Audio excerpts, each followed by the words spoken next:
Hello and welcome to the Kanawha Valley Hustlers. I am here with Lee, and Lee, I'm going to ask you, buddy, what's your hustle? Well, my day job, what I do for healthcare to take care of my family, is I'm the senior field representative for the West Virginia Secretary of State's office. Wow, so that sounds like a pretty important job. So tell me a little bit of what's involved in all that. Well, the main thing I do is I travel the state and I work with all the county clerks and I help oversee elections. So that ranges from making sure voter rolls are staying in good shape, making sure election machines are working properly. We do voter registration drives in all the high schools all over the state.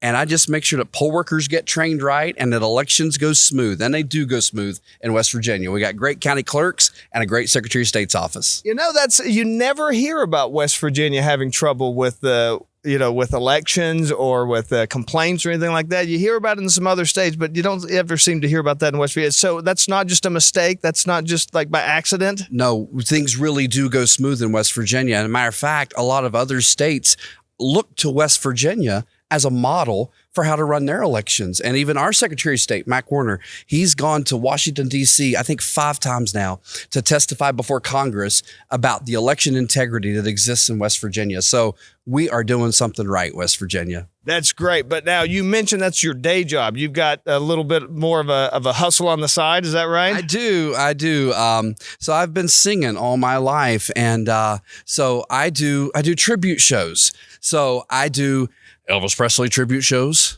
I do Frank Sinatra tribute shows. And I do Johnny Cash tribute shows. So I dress like them, I talk like them, I sing like them, all their costumes. I mean, even the white jumpsuit that Elvis wore in the 70s, we have it, and we shake that leg. And but we perform at every West Virginia state park. We do shows at the Greenbrier.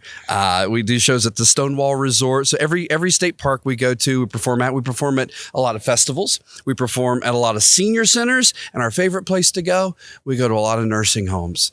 So now wait a second. Now, is there like a Mason-Dixon line between like Elvis versus Sinatra? Is there like some place where you get more Elvis and some place where you get more Sinatra?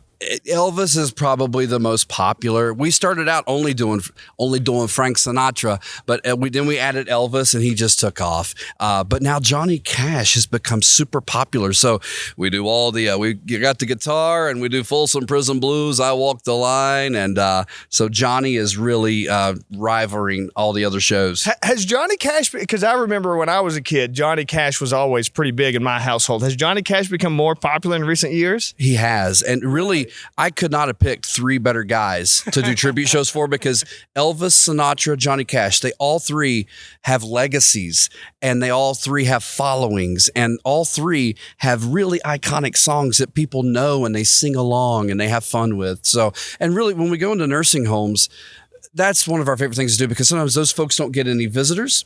Yeah.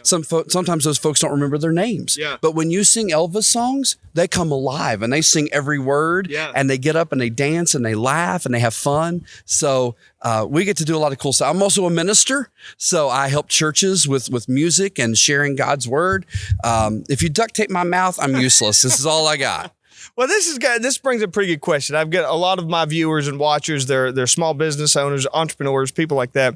And it sounds like you've got a pretty technical day job that's pretty demanding and a lot of technical detail, a lot of skill. But you've also got this creative side. That is this creative side? Has that always been something that you've tried to get out? Is that something that's always been inside you that you find outlets for, or how has it expressed itself?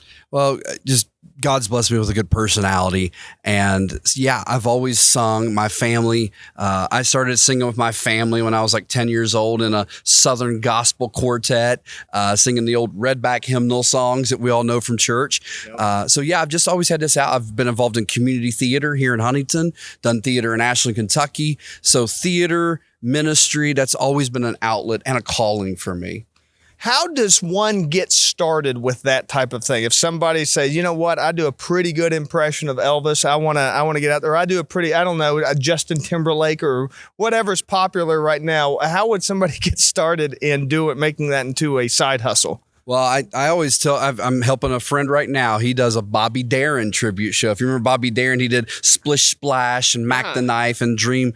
Mac the Knife, great song, by the way. So he's doing a Bobby Darin tribute show, and we've helped him. He said, what do I got to do? I said, well, you better You better nail your imitation. If you're imitating and paying tribute to Elvis, Bobby Darin, Frank Sinatra, Johnny Cash, if you miss it, people will let you know. So you better make sure you can do those guys, and make sure you know the songs, and make sure you know how to work a crowd. Those guys all knew how to work a crowd and tell stories in between songs. So, and I just say, go wherever. Go to senior centers and sing, entertain people, learn how to do all this stuff. Go to nursing homes, and then other shows will follow from that. And I do a lot of coaching on public speaking and things like that. And one of the things is, I don't think there's any way around this. You got to get the reps in, right? You just have to do it until you can do it, right? You do. We do like 20 shows a month. So it's blown up. And at Christmas time, we do tons of Christmas shows because Elvis and Sinatra both had such iconic Christmas songs that people all know. Yeah. So we'll make 40 appearances in the month of December alone. We'll do 2-3 shows a day. So I take a lot of time off work so I can go and do that. I just, plan my schedules out and make sure it works. Awesome. Lee, thank you so much. Is there any way, how would people get a hold of you if they want to learn a little bit more? I appreciate that. Well, I've got a Facebook page called Lee Dean Sings, and I have a website. It's www.leedeansings.com. That's Leedean, right? You got it, my friend. And I want to thank you for what you're doing. You're giving people a chance to say who they are and what they do and make connections happen. So thank you. Thank you. Thank you. And then remember, everyone, this is Joe Justice, the Kanawha Valley Hustler. Thank you so much for listening, and hustle hard, hustle smart, and hustle with a smile.